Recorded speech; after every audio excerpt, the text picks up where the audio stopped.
Assalamualaikum warahmatullahi wabarakatuh. Waalaikumsalam warahmatullahi wabarakatuh. Alhamdulillahi anzala al-Qur'an hudan linnasi wa bayyinatin minal huda wal furqan. Wassalatu wassalamu ala ashrafil anam wa ala alihi wa ashabihil kiram, amma ba'du.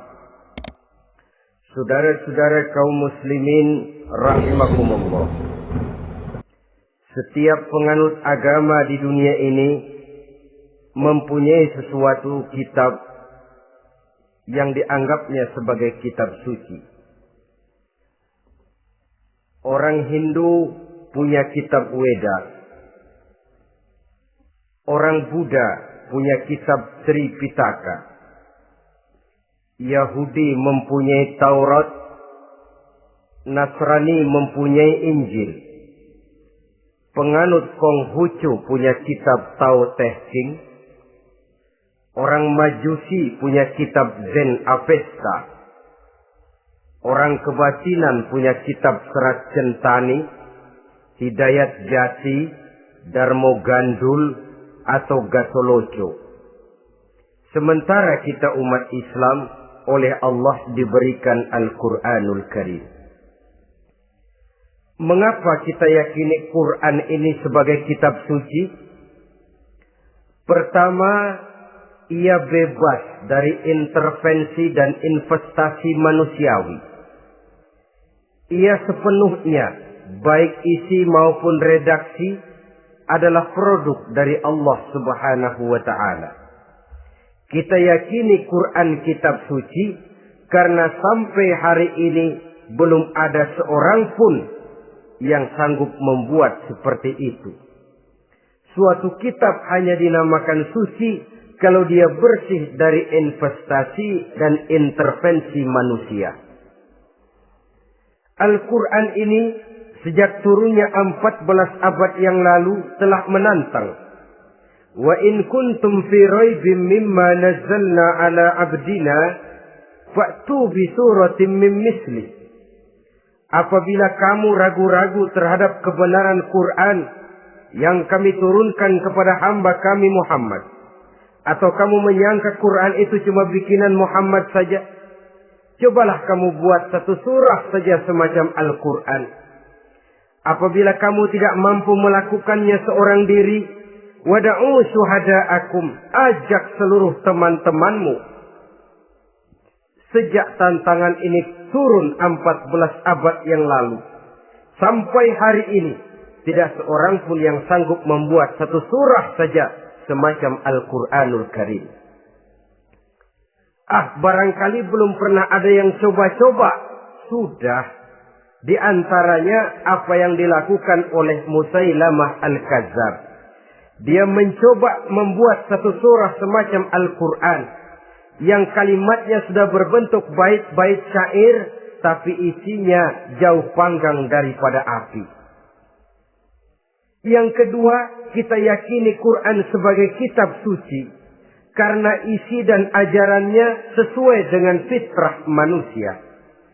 Suatu kitab dinamakan suci kalau ajarannya sejalan dengan fitrah manusia. Misalnya, manusia secara fitrah, kalau dia laki-laki, normal nafsu kepada perempuan, itu fitrah.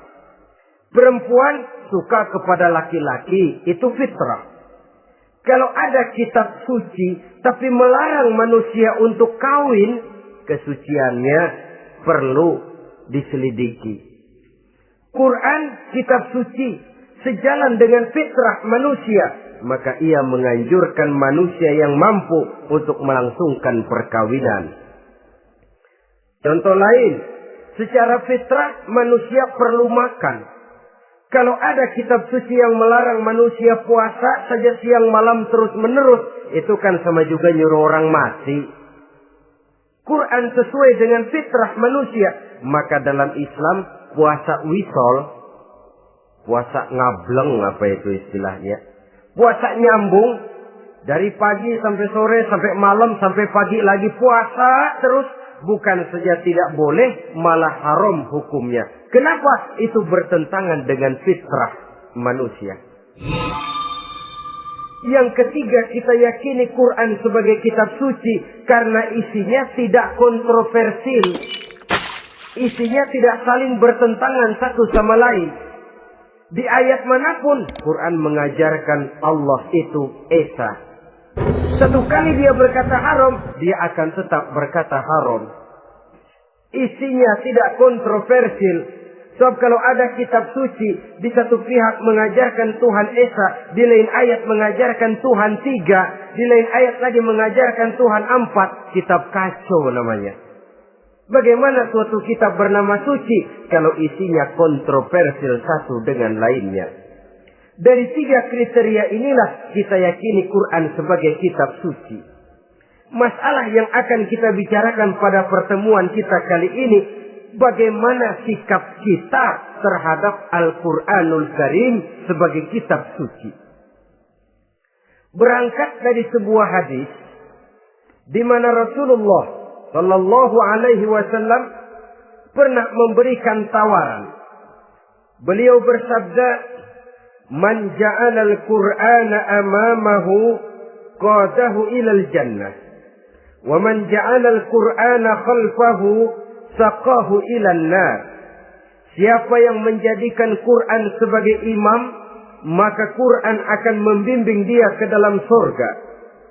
Tetapi siapa yang menjadikan Quran sebagai makmum, maka Quran akan mendorong dia ke dalam neraka.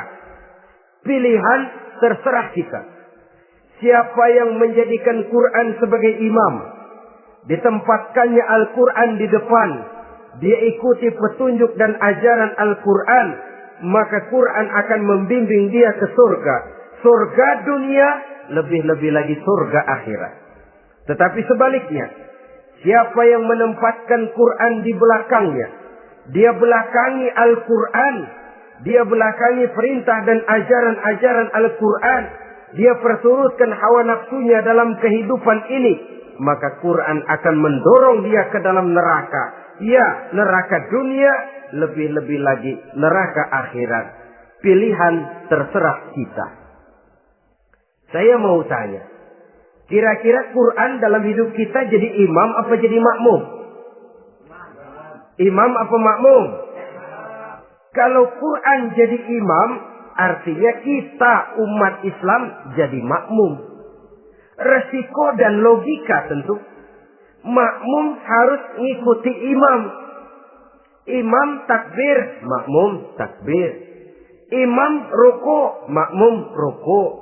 Imam sujud, makmum sujud. Imam tahiyat, makmum tahiyat. Itu namanya Quran jadi imam, kita jadi makmum.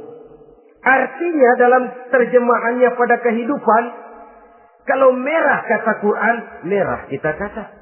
Hijau kata Quran, hijau kita bilang. Ke barat kata Quran, ke barat kita pergi. Ke timur kata Quran, ke timur kita berangkat. Halal kata Quran, halal kata kita. Haram kata Quran, haram kita bilang. Itu Quran imam, kita makmum. Nyatanya kadang-kadang kontras. Nyatanya kadang-kadang paradok. Merah kata Quran, hijau dong kata kita. Halal kata Quran, remeng-remeng kata kita. Ke barat kata Quran, ke timur kita pergi. Dalam praktek kita mau jadi makmum, Quran kita suruh jadi imam. Kita sesuaikan Quran dengan selera kita. Mana-mana ayat yang menguntungkan, mana ayat yang sesuai dengan mau kita, itu yang kita baca kuat-kuat. Itu yang kita canangkan ke tengah masyarakat ramai. Tapi manakala Quran itu bertentangan dengan nafsu kita, bertentangan dengan gaya dan kepribadian kita, kita umpetin itu Quran. Kalau kita cuma umpetin lumayan, kadang-kadang kita tuduh Quran ketinggalan zaman. Kita anggap Quran tidak relevan lagi dengan situasi dan kondisi. Kalau sudah begitu, sudah menyeberang terlalu jauh namanya. Saudara-saudara kaum muslimin rahimakumullah. Inilah makna hadis Nabi yang diriwayatkan dari Imam Ali bin Abi Thalib, bersabda Rasul, "Man qara'al Qur'ana fastazharahu fa ahalla halalahu wa harrama haramahu adkhalahul jannah." Barang siapa yang membaca Al-Quran lalu memperhatikannya, kemudian menghalalkan yang halal dan mengharamkan yang haram, maka Allah akan memasukkan orang itu ke dalam surga. Ya surga dunia, ya surga akhirat. Apabila kita renungi hadis ini, maka untuk berimam kepada Al-Quran ada 3 jalan utama yang harus kita laksanakan. Pertama, dari kalimat man qara'al Qur'an, barang siapa yang membaca Al-Quran. Ini artinya siapa yang ingin menjadikan Quran sebagai imam di dalam kehidupan, jalan pertama yang harus ditempuhnya menanamkan kegemaran membaca Al-Quranul Karim. Al-Quran gharibun fima baina qaumin la yaqra'una. Quran akan jadi asing, Quran akan jadi aneh kalau terletak di tengah rumah orang Islam yang tidak suka membaca Al-Quranul Karim. Jadi langkah pertama, tanamkan kegemaran membaca Al-Quran. Saya tidak menyalahkan kalau remaja kita gandrung kepada Stevie Wonder. Baik kalau mereka senang kepada suara emasnya Michael Jackson atau suaranya Madonna. Tapi kalau sampai harus mengalahkan kecintaan mereka kepada membaca Al-Quran, ini ironi. Sebagai orang tua, kalau anak-anak kita buta huruf Latin, katanya menghambat pembangunan. Bahkan pemerintah saja menggalakkan bebas 3B itu. Buta aksara diantaranya, supaya rakyat bisa membaca huruf Latin. Kalau anak-anak kita buta huruf Latin, katanya menghambat pembangunan. Bagaimana kalau anak-anak kita buta huruf Quran? Jelas saja menghambat proses kesadaran dan kebangkitan dari dunia Islam itu sendiri. Satu contoh ringan. Dulu sebelum pembangunan merata, listrik belum lagi masuk desa, kampung gelap, rumah pakai lampu minyak. Kalau kita masuk kampung, terasa banyak orang Islam.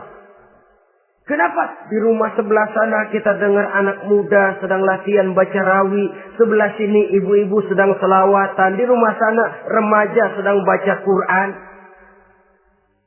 Pembangunan maju, listrik masuk desa. Alhamdulillah. Tapi apa yang kemudian terjadi? Proses pergeseran nilai. Setelah listrik masuk desa, radio main kenceng-kencengan. Televisi main gede-gedean. Baca Quran sudah barang aneh, langka. Tengoklah sekarang kalau kita masuk kampung, ada yang remaja sedang baca Quran. Rasanya kok aneh, nggak umum. Sesuatu yang baik malah menjadi nilai-nilai keanehan. Saudara-saudara kaum muslimin rahimakumullah, tanamkan kegemaran membaca.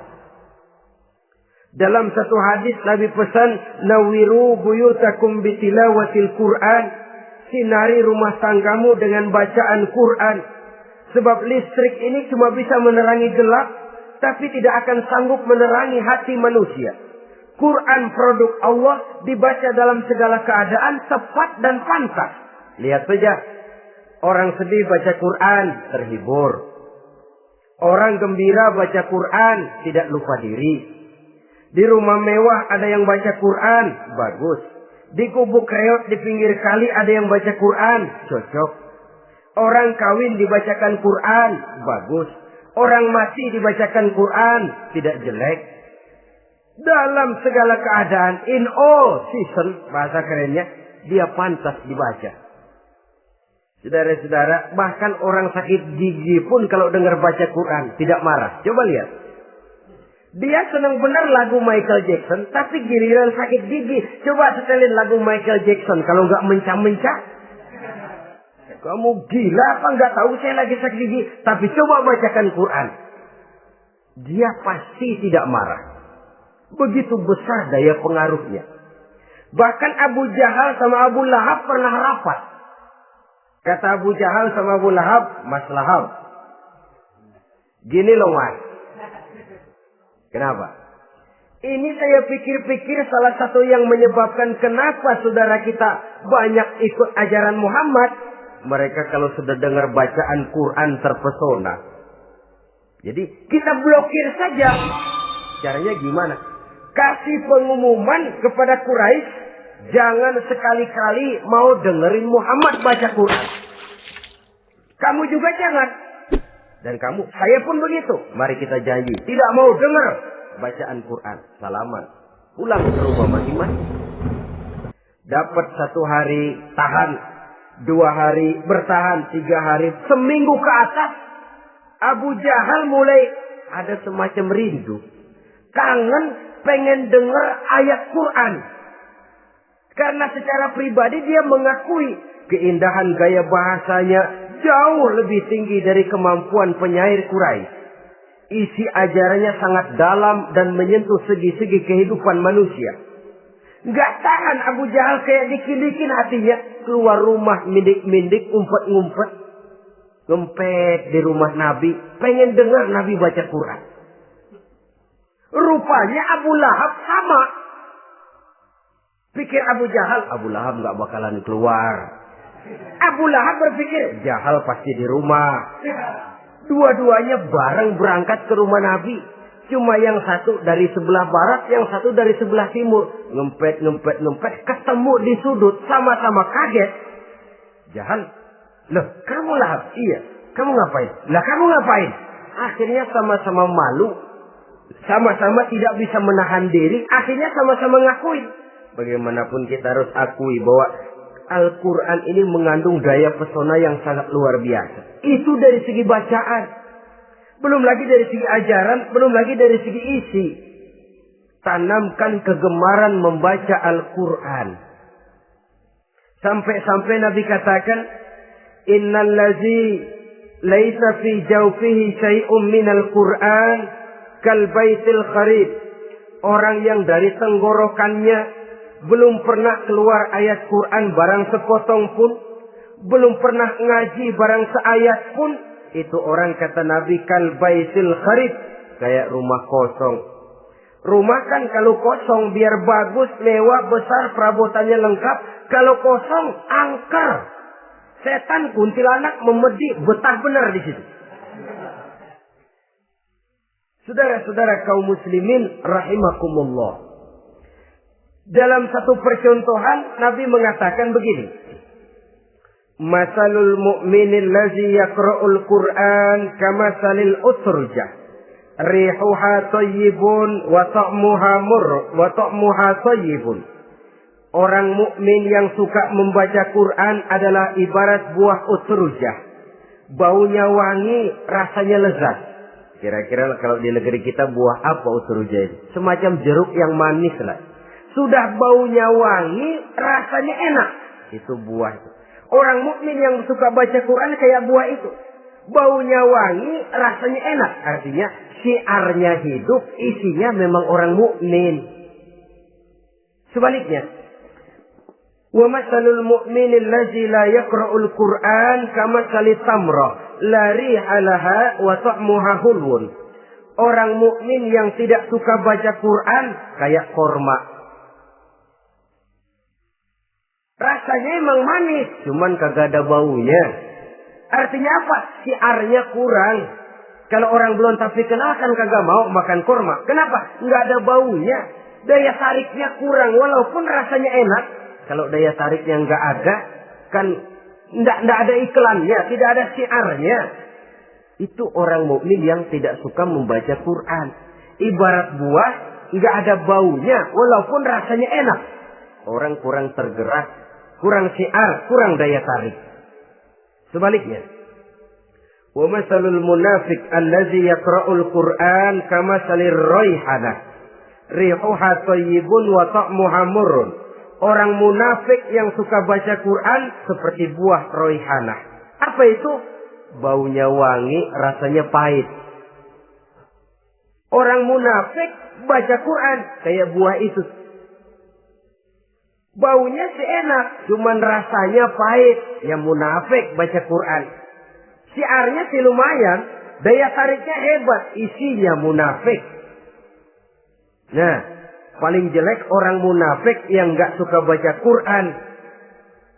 Wa masalul munafiqil ladzi la yaqra'ul Qur'an kamasalil hanzalah laisa laha rihun wa ta'muha murrun. Orang munafik yang tidak suka baca Quran seperti buah hanzalah, sudah enggak ada baunya, rasanya pahit lagi. Kalau buah pacek kali. Udah baunya kagak ada, kalau dimakan bikin orang celeng. Saudara-saudara kaum muslimin rahimakumullah, tanamkan kegemaran membaca Al-Quran. Karena membaca Al-Quran merupakan ibadah yang besar. Bahkan kata Nabi, afdalu ibadati abdi qiraatul Quran. Nilai ibadah yang paling baik dari hambaku adalah ibadah membaca Al-Quran. Dalam sholat pahalanya lebih besar di luar sholat daripada di luar sholat. Dengan wudu pahalanya lebih besar daripada tanpa wudu. Mengerti pahalanya lebih besar daripada tidak mengerti. Tapi tidak mengerti pun jangankan membaca, mendengar saja orang baca Quran dengan baik sudah didoakan untuk mendapat rahmat. Berpahala mendengar bacaan Al-Quran walaupun tidak mengerti. Apalagi membaca sendiri, apalagi mengerti apa yang kita baca, tentu pahala itu akan jauh lebih besar. Ini yang pertama, tanamkan kegemaran membaca Al-Quranul Karim. Yang kedua, dalam hadis tadi, fastazharuhu, man qara'al Qur'ana fastazharuhu. Siapa yang membaca Al-Quran kemudian memperhatikannya. Jadi kalau kita mau berimam kepada Al-Quran, setelah menanamkan kegemaran membaca, yang kedua, perhatikan. Pahami isinya. Jangan seperti monyet pakai mahkota, ketawa girang, cengengesan, tapi dia tidak tahu arti kebesaran mahkota yang disandangnya itu. Bangga dengan Al-Quran, tapi apa kandungannya kita tidak mengerti. Untuk memahami Al-Quran ini, caranya bagaimana? Tentu mudah saja. Seperti contoh, kalau kita ingin mengerti caranya bikin tahu, jangan bertanya kepada montir mobil. Montir mobil ahli betul urusan mesin. Tapi kalau urusan tahu, tanya dong tukang tahu. Untuk mengerti rahasia dan seluk-beluk Al-Quran, kita harus bertanya kepada orang yang memahami seluk-beluk Al-Quran. Para ulama, para kiai, para ustadz, yang kita tahu kualitas keilmuannya, kita yakini loyalitas dan integritasnya kepada Islam ini.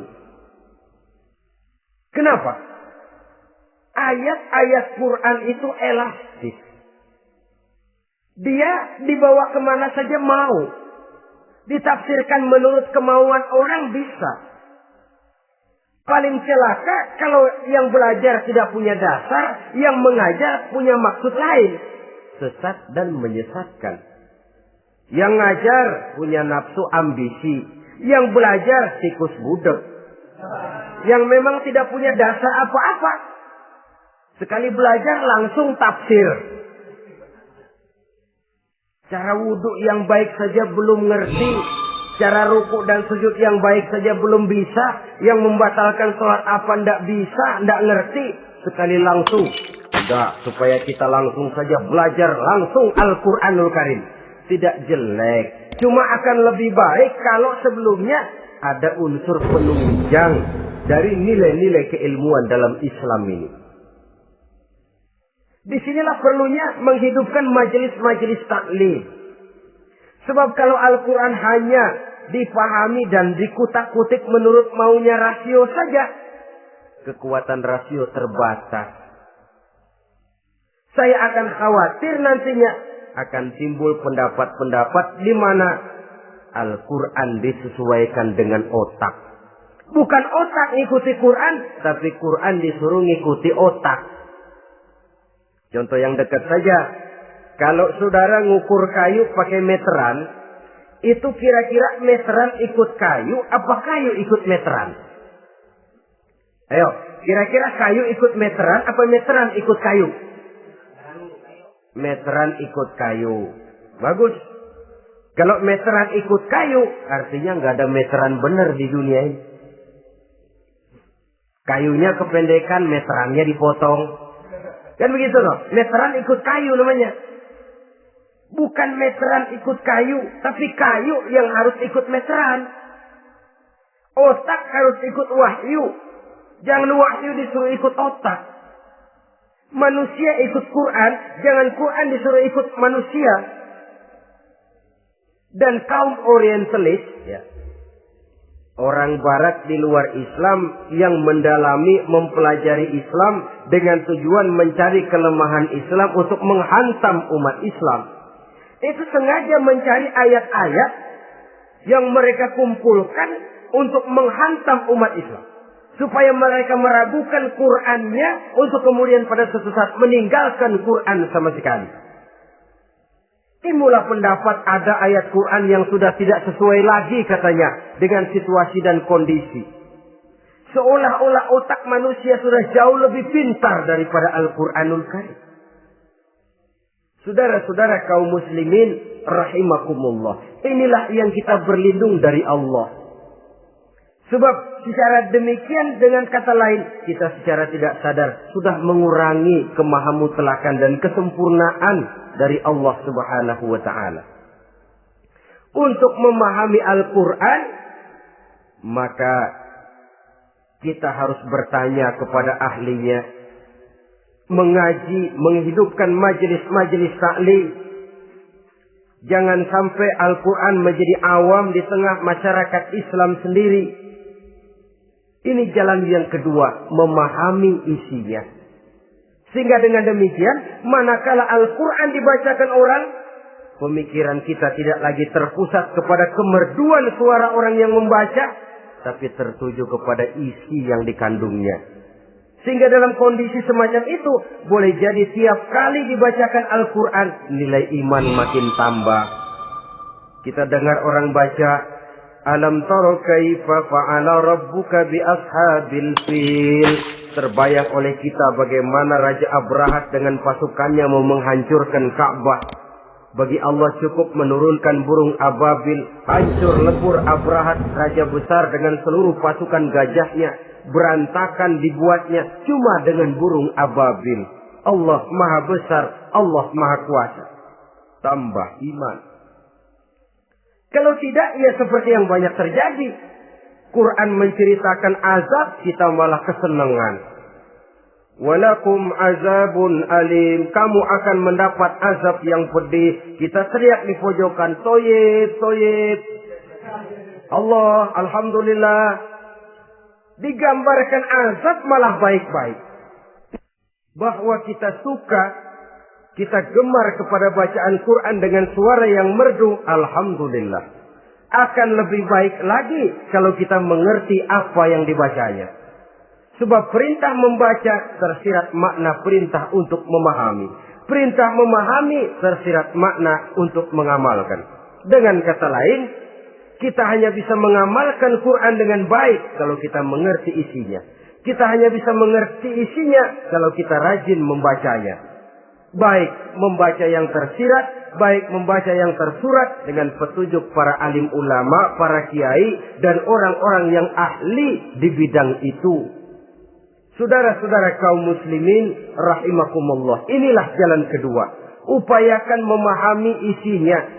Hidupkan kajian-kajian agama, hidupkan majelis-majelis taklim. Jangan sampai Al-Quran asing di hati kita sendiri. Jangan sampai kita awam terhadap makna kandungan dan ajaran Al-Quran. Sementara kita yakini bahwa dialah yang akan bisa membimbing kita menuju kebahagiaan sejak dari dunia sampai ke akhirat nanti. Jalan ketiga untuk berimam kepada Al-Quran, setelah menanamkan kegemaran membaca, lalu berupaya memahami isinya, yang ketiga adalah mengamalkannya dalam kehidupan, sesuai dengan kemampuan yang kita miliki. Quran tidak akan membawa berkah Kalau ajaran yang terkandung di dalamnya kita baca, tapi kemudian kita injak-injak dalam praktek kehidupan. Quran mengatakan riba haram, tapi praktek kita dalam hidup malah senang betul kepada riba.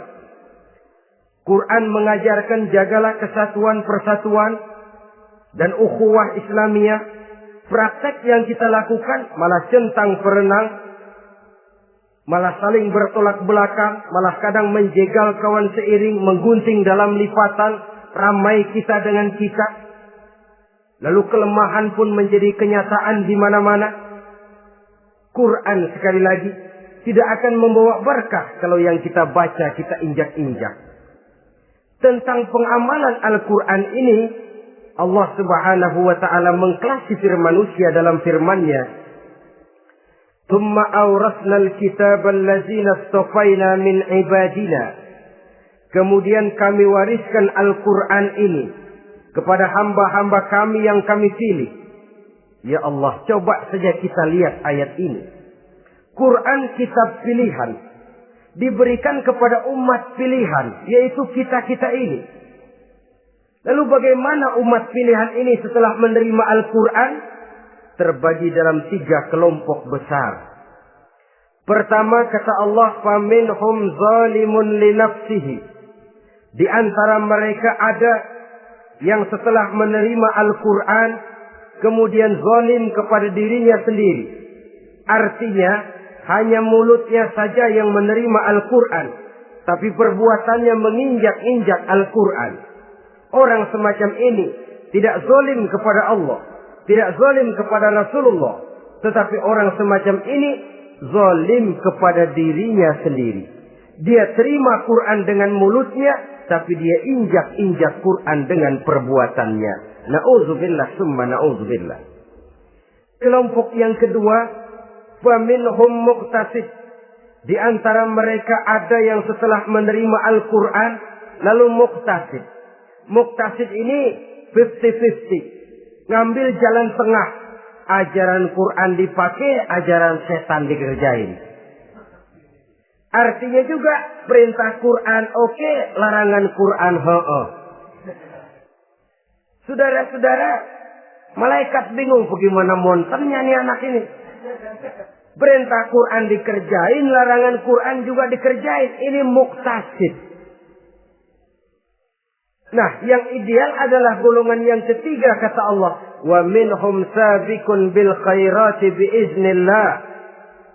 Di antara mereka ada lagi yang setelah menerima Al-Quran lalu berlomba-lomba melaksanakannya, berlomba-lomba mengamalkan kebaikan, dan itu hanya bisa terjadi biiznillah, dengan izin dari Allah. Hidayah, saudara-saudara. Berapa banyak orang yang mengerti Quran, tapi hidupnya jauh dari cahaya Quran. Berapa banyak orang yang ahli Quran, tapi cahaya Quran tidak menerangi kehidupannya.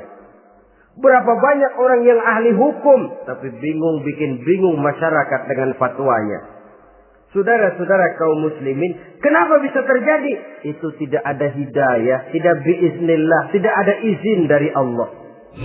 Maka bisa membaca Quran, alhamdulillah.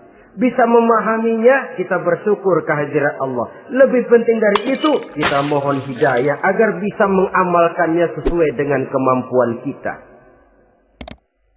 Saudara-saudara kaum muslimin rahimakumullah. Mana yang lebih banyak di zaman kita sekarang ini? Kita bisa analisa. Ada yang menerima Quran hanya dengan mulutnya saja. Kalau ditanya, Tuhanmu siapa? Allah. Kiblatmu mana? Ka'bah. Saudaramu siapa? Umat Islam. Kitab sucimu apa? Quran. Kamu bisa baca? Enggak. Ya, kalau cuma enggak bisa baca, barangkali kadang-kadang Quran saja pun tidak punya. Ini yang ironi, ini yang menyedihkan. Saudara-saudara kaum muslimin rahimakumullah. Tanpa melaksanakan konsepsi Al-Quran di dalam kehidupan, maka kesenangan kita membacanya, pengertian kita tentang Al-Quran barangkali tidak akan bisa berbuat terlalu banyak di dalam kehidupan. Maka sekarang ini sudah ada terjemahan Quran dalam bahasa Indonesia, dalam bahasa daerah, dalam bahasa Inggris, Belanda, bahkan Jerman, yang masih harus terus dan selalu ditingkatkan terjemahan Quran di dalam kehidupan. Dengan kata lain, kita umat Islam menunggal dengan Quran kita. Jangan cuma jadi kebanggaan Islam tinggi, tidak ada yang lebih tinggi dari Islam. Quran kitab suci, tidak ada yang bisa menandinginya. Qurannya, tapi umatnya, kadang-kadang kita ini jauh panggang daripada api. Kita bersyukur musabaqah tilawatil Quran dihidupkan dengan biaya bermiliar rupiah. Sejak dari tingkat kelurahan, kecamatan, wali kota, provinsi, sampai kepada tingkat nasional. Untuk menanamkan kegemaran membaca Quran. Setelah itu, hendaknya diadakan peningkatan dengan upaya memahaminya. Sehingga pada suatu saat, boleh kita adakan musabaqah pengamalan Quran. Hadiahnya sudah langsung dari Allah sendiri. Ini yang kita perlu berlomba. Berlomba mengamalkan ajaran Quran. Sabiqun bil khairat. Berlomba mengamalkan ajaran-ajaran Al-Quranul Karim. Nah, oleh karena Al-Quran ini dalam bentuknya yang umum kadang-kadang hanya menjelaskan satu persoalan secara global, kita memerlukan tuntunan sunnah dari Rasulullah Sallallahu Alaihi Wasallam. Umpamanya, Quran hanya mengajarkan aqimis sholat, dirikan sholat. Caranya bagaimana? Tidak ada cara sholat dalam Quran. Dari mana kita tahu cara sholat? Dari sunnah. Itu sebabnya selain Al-Quran sebagai sumber utama, kita memerlukan sunnah. Bahwa sholat pakai takbiratul ihram di Quran tidak ada. Bahwa sholat pakai tahiyat dalam Quran tidak ada. Jadi kalau orang cuma Quran saja, tidak ada sunnah itu, ya bagaimana kita bisa sholat? Quran cuma mengatakan wa atimul hajja wal umrata lillah, laksanakan haji dan umrah karena Allah. Bagaimana manasik haji? Bagaimana cara sa'i? Bagaimana cara wukuf? Bagaimana cara melontar? Tidak ada dalam Quran. Yang memuat itu tidak lain sunnah. Untuk memahami Quran dan sunnah ini, kita memerlukan orang yang menguasai Quran dan sunnah. Oleh karena itu kita perlu petunjuk kepada para ulama. Itu sebabnya Quran sendiri mengatakan, wa in tanaza'tum fi syai'in farudduhu ila Allahi wa rasulih. Apabila kamu berbeda pendapat tentang suatu persoalan, kembalikan kepada Allah dan Rasulnya. Kembalikan kepada Allah artinya kembalikan kepada Quran. Kembalikan kepada Rasul, maksudnya kembalikan kepada sunnah. Siapa yang mengerti Quran dan sunnah? Para ulama yang kualitas ilmunya kita yakini, loyalitas dan kredibilitas serta integritas keislamannya bisa menjadi panutan. Saudara-saudara kaum muslimin rahimakumullah. Dengan demikian, kalau orang berkata, langsung saja memahami Quran. Sekarang kan sudah banyak terjemahannya. Tidak usah lewat ulama-ulamaan. Saya tidak mencela, cuma agak mengkhawatirkan. Kalau dia memahami Quran cuma sekedar lewat terjemahannya saja, sangat mungkin jadi dia bisa salah paham. Kita memerlukan bantuan sunnah. Kita memerlukan petunjuk para ulama yang menguasai di bidang itu. Kembalikan kepada Quran dan sunnah artinya bertanya kepada orang yang memahami Quran dan sunnah. Loh, dengan begitu kan akan terjadi perbedaan pendapat. Perbedaan pendapat sesuatu yang halal sepanjang tidak menyebabkan kita berpecah belah. Halal berbeda pendapat, asal diletakkan pada proporsinya. Apalagi kalau perbedaan pendapat itu cuma masalah teknis, bukan masalah prinsip. Kenapa tidak pulang saja kepada tuntunan Quran? Lana a'maluna walakum a'malukum. Kami akan mengamalkan amalan yang kami yakini benarnya. Saudara persilahkan mengamalkan amalan yang saudara yakini benarnya. Sama-sama punya alasan, sama-sama punya dalil. Tidak usah saling menyalahkan. Tidak usah saling mengklaim, merasa yang paling benar, orang lain salah semua. Kemukakan argumen, jangan sentimen. Harus dengan semangat mencari kebenaran, bukan untuk mencapai kemenangan. Kalau sentimen lebih penting dari argumen, kalau kemenangan lebih diutamakan dari mencari kebenaran, yang berlaku kadang-kadang gengsi. Kalau sudah gengsi, yang bicara emosi. Kalau sudah emosi, istilah kita di kampung, ngambek. Gedean ilmunya sama ambeknya. Kadang-kadang, saya kalau nggak jadi imam nggak mau sembahyang di situ. Kalau nggak jadi imam, orang lain dianggapnya kagak sah sembahyangnya. Pokoknya kalau nggak ngaji sama saya, Islamnya kurang benar. Mengklaim. Perbedaan pendapat wajar, halal, asal tidak menyebabkan kita berpecah belah. Dan sewajarnya kita lebih berusaha mencari titik pertemuan, memperbesar persamaan, dan bukan mengutak-utik perbedaan. Kadang-kadang inilah penyakit kita nih.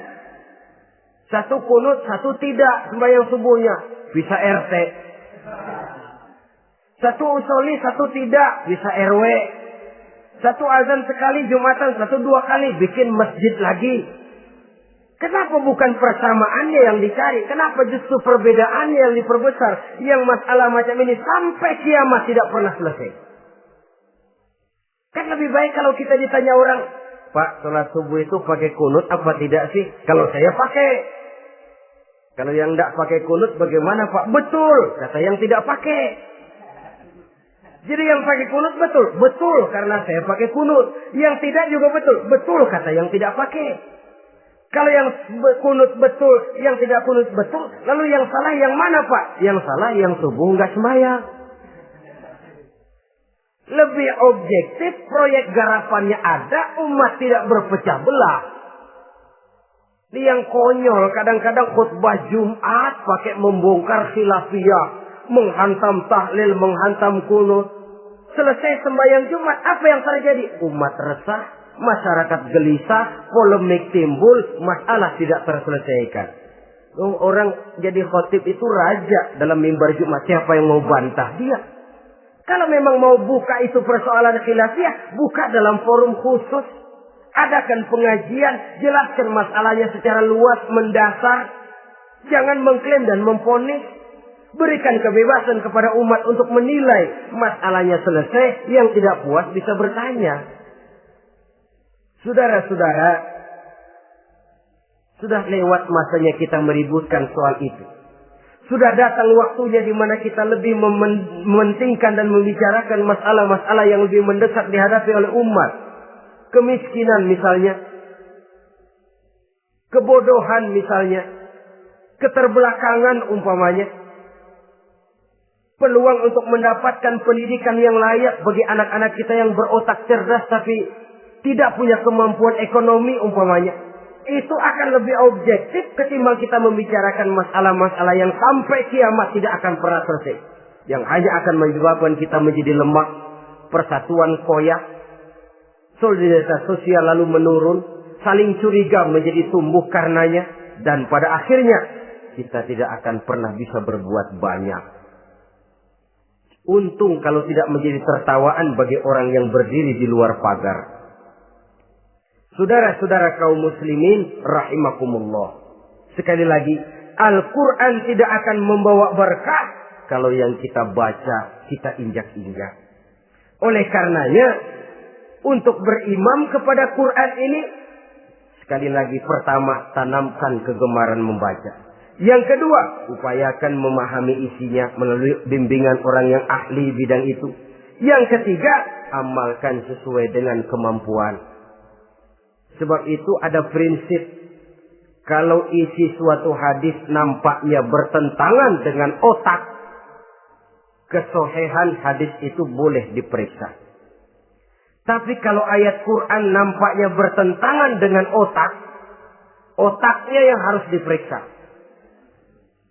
Jangan Qur'annya lalu disesuaikan dengan otak. Sebab kalau kita sudah berani berteori, ada ayat Quran yang tidak sesuai dengan keadaan. Ayat yang mana? Yang ini. Tahun depan tambah lagi. Tahun depan tambah lagi. Makin lama makin habis Al-Quran itu. Yang perlu diperbarui cara kita memahami Quran. Bukan dengan mengemukakan teori ayat Quran kehilangan relevansi.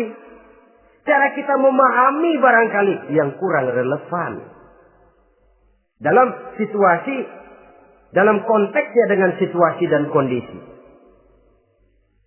Jangan lupa, Al-Quran ini kan untuk semua umur. Dia bisa dipahami secara filosofis, dia bisa dipahami dengan kacamata orang awam. Tingkat kemampuan berpikir orang tidak semuanya sama. Kalau semua orang kita mau ajak berfilsafat, merenung dalam-dalam, menerawang tinggi-tinggi, ialah buat mereka yang terjangkau oleh perguruan tinggi. Tapi buat saudara-saudara kita, pedagang-pedagang kecil, petani di desa-desa terpencil, remaja-remaja yang jauh dari sentuhan teknologi canggih, sanggupkah mereka berpikir filosofis? Sementara mereka merupakan bagian terbesar dari kondisi umat ini. Saudara-saudara kaum muslimin, oleh karenanya ditentang membaca, memahami dan mengamalkan, Rasulullah Sallallahu Alaihi Wasallam pernah memberikan sugesti. Beliau bersabda, "In aradtum aisas su'ada," apabila kamu menginginkan kehidupan yang bahagia, hidup seperti hidupnya orang-orang yang bahagia, dan tentu ini keinginan kita semua. Wa mautas syuhada, dan menginginkan mati sebagai matinya para syuhada, para pahlawan pembela agama, orang yang mati syahid. Wah, ini sudah tidak duanya ini. Hidup mulia, mati syahid. Dapat dua-duanya. Wan najata yaumal hasri, dan ingin mendapat keselamatan pada hari hasyar, hari pengumpulan manusia di padang mahsyar. Wa zilla yaumal harri, dan mendapat perlindungan dari Allah pada hari yang sangat panas. Wal huda minadh dhalalah, dan mendapat petunjuk dari kesesatan. Nah, ini keinginan semua orang. Kan yang kita cari apa sih? Hidup bahagia. Biar ndak kaya asal bahagia, sudah enak.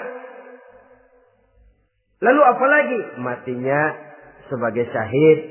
Kemudian di hari pengumpulan nanti mendapat keselamatan. Lalu pada saat orang lain kepanasan kita mendapat perlindungan. Kemudian orang lain kebingungan kita mendapat petunjuk. Kalau ini yang diinginkan kata Nabi, resepnya fa'adimu qiraatal Quran. Maka lazimkan, biasakan olehmu membaca Quran. Tidak ada terlambat. Idealnya memang dari kecil, sebab lidah kalau sudah kaku berat. Disuruh baca innallaha laghaniyun hamid. Lidahnya berat. Innallaha lampuniyun hamid. Lampuniyun. Laghaniyun jadi lampuniyun. Lidah itu kalau sudah berat ya memang berat. Disuruh baca ya bani Israel. Lidahnya berat. Ya bini Siroil. Jadi ya bini Siroil. Saudara-saudara, idealnya memang dibiasakan dari kecil supaya lidah itu ringan.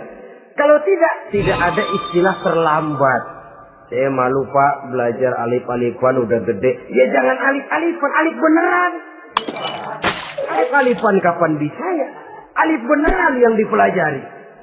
Tidak ada istilah terlambat, tidak ada istilah malu untuk belajar Al-Quran ini.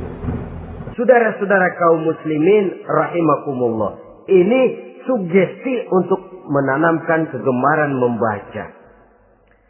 Lalu sugesti untuk memahaminya. Tentu banyak ayat, banyak hadis. Mengapa tidak di antara kamu sekelompok orang yang berangkat untuk memperdalam, memahami agama.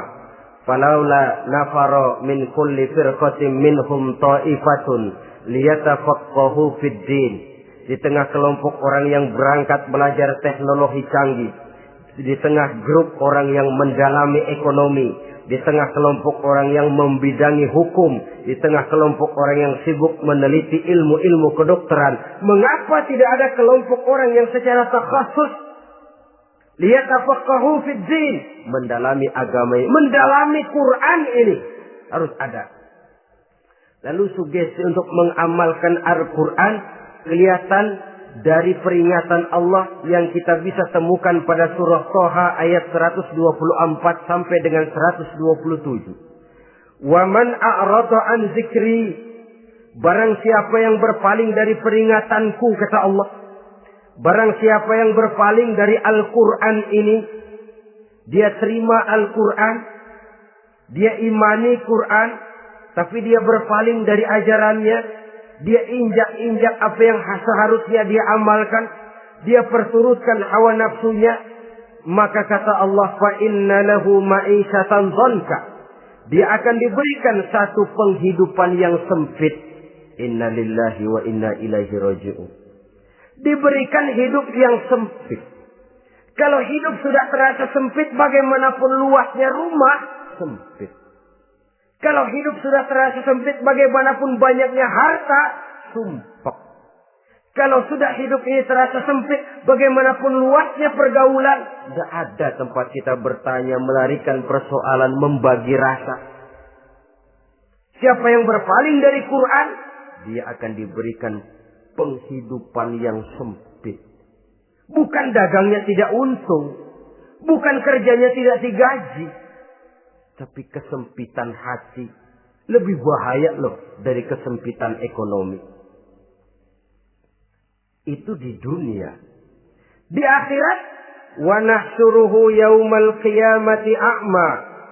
Di akhirat nanti dia akan dikumpulkan oleh Allah dalam keadaan buta. Ya Allah, ya Rasul. Padahal ke akhirat kita baru tumben. Sekali ke akhirat buta. Masya Allah. Di tempat kita lahir saja, kalau tadinya kita melihat, tahu-tahu menjadi buta, kita bingung. Padahal jalan sudah pernah kita lihat, arah sudah pernah kita tahu. Bagaimana di padang mahsyar nanti? Kemana jalan yang akan ditempuh? Kepada siapa kita hendak bertanya? Mana teman, mana istri, mana anak? Buta pula kita. Satu kesengsaraan yang merupakan puncak kesengsaraan. Dikala itu orang yang semacam tadi protes. Rabbi, lima hasyartani a'ma wa qad kuntu basira. Wahai Allah, kenapa hari ini saya dikumpulkan dalam keadaan buta? Padahal ketika di dunia dulu saya melihat, saya menyaksikan gunung yang menjulang tinggi ke angkasa. Saya melihat lautan yang luas terhampar biru membentang. Saya saksikan tanah, sawah luas menguning. Saya saksikan keindahan alam. Di dunia saya melihat Allah. Kenapa sekarang saya dikumpulkan dalam keadaan begini? Protes dia, tidak terima dia. Allah jawab, kadzalika atatka ayatuna fanasitaha. Kata Allah, begitulah memang. Dahulunya waktu di dunia telah datang ayat-ayat kami kepadamu. Telah turun Al-Quran. Telah datang agama. Fanasitaha. Tapi kamu lupakan dia. Kamu lupakan Quran. Kamu lupakan Islam. Datang ayat, turun Quran, turun agama. Kamu belaga pilon. Kamu belaga enggak tahu. Wa kadzalikal yauma tunsa. Maka hari ini pun begitulah kamu dilupakan. Sebagaimana dulu waktu di dunia, kamu telah melupakan ayat-ayatku, melupakan kitabku, melupakan ajaran-ajaranku. Hari ini kamu pun dilupakan. Seolah-olah Tuhan cuma nggak bilang, mereka protes, Tuhan, kenapa saya buta padahal di dunia saya ngelihat. Kata Tuhan, kalau bahasa kita, lu rasain. Lu sih, kenapa dulu di dunia? Pura-pura nggak lihat. Kenapa waktu di dunia? Pura-pura nggak tahu. Kenapa waktu di dunia? Kamu lupakan Quran. Maka hari ini pun engkau kami lupakan. Wa kadzalikal yauma tunsa. Wa kadzalika najzi man asrafa walam yu'min bi ayati rabbih wal azabul akhirati asad wa abqa. Demikianlah kami membalas orang yang berlebih-lebihan, orang yang melampaui batas dan tidak mau beriman kepada ayat-ayat Tuhannya, dan sungguh siksa akhirat itu lebih dahsyat dan lebih kekal. Siksa dunia mungkin kelaparan, kekurangan ekonomi, kekurangan pakaian, tapi berapa hari paling lama seumur manusia? 70 tahun umur kita, ya paling lama begitulah. Tapi siksa akhirat, kesengsaraan akhirat, kesengsaraan neraka, asyaddu wa abqa, lebih dahsyat dan lebih kekal. Di zaman sekarang orang bukan cuma berbuat potong kompas, berpikir pun potong kompas, berpikir pun ngambil jalan pintas. Dia lebih memilih kesenangan yang sedikit dengan mengorbankan kesenangan yang abadi. Dia mengejar surga yang sebentar dengan menghancurkan surga yang kekal. Dicarinya surga dunia, hidup cukup, rumah bagus, makan bagus, pakaian bagus, istri bagus, dengan menghalalkan segala macam cara, berpaling daripada kehidupan agama, lalu menginjak-injak Al-Quranul Karim. Kita berlindung kepada Allah, jangan sampai dimasukkan dalam kelompok yang di akhirat nanti dibangkitkan dalam keadaan buta. Na'udzubillah summa na'udzubillah. Di sini kita terkesan dengan apa yang dikatakan Sayyid Muhammad Abduh, al-Islam mahjubun bil muslimin. Kebesaran Islam kadang-kadang tertutup oleh tingkah laku umat Islam sendiri. Keluhuran dan kesempurnaan Al-Quran tertutup oleh kebodohan umat Islam. Sedangkan untuk mengungkapkan rahasia Al-Quran ini diperlukan keahlian yang kompleks. Saudara yang di Fakultas Teknik belajar teknologi, ungkap buka rahasia Quran di bidang teknologi. Saudara yang di bidang kedokteran, ungkap buka rahasia Al-Quran di bidang kedokteran. Saudara yang ahli geologi, pelajari struktur kulit bumi dengan mengungkap rahasia Al-Quran. Sehingga pengkajian kita tentang teknologi, pengkajian kita tentang angkasa luar, pengkajian kita tentang anatomi manusia akan berakhir kepada subhanaka ma khalaqta hadza batila. Ya Allah, tidak satu pun yang Engkau ciptakan ini sia-sia. Perut bumi mengandung minyak, timah, kekayaan yang berharga untuk manusia. Mempelajari angkasa luar bisa memahami musim dan menyelamatkan manusia. Mempelajari rimba belantara, teknologi canggih, akhirnya akan memperkuat nilai-nilai iman. Menterjemahkan ajaran Quran lewat disiplin ilmu yang kita kuasai masing-masing, untuk kemudian bekerja sama bahu-membahu dalam rangka mengimani Al-Quran, mengamalkan Al-Quran, dan mengawal keluhuran Al-Quranul Karim yang atas dasar tuntunannya kita hidup, untuknya kita berjuang, dan dalam bimbingannya kita ingin kembali menghadap Allah Subhanahu wa Ta'ala. Inilah pertemuan yang singkat ini. Mudah-mudahan kita diberikan kekuatan oleh Allah untuk berimam kepada Al-Quran, menjadikannya sebagai pedoman utama di dalam kehidupan kita. Terima kasih atas segala perhatian. Mohon maaf atas segala kekurangan. Usikum wa nafsi bitaqwallah. Wassalamualaikum warahmatullahi wabarakatuh. Waalaikumsalam.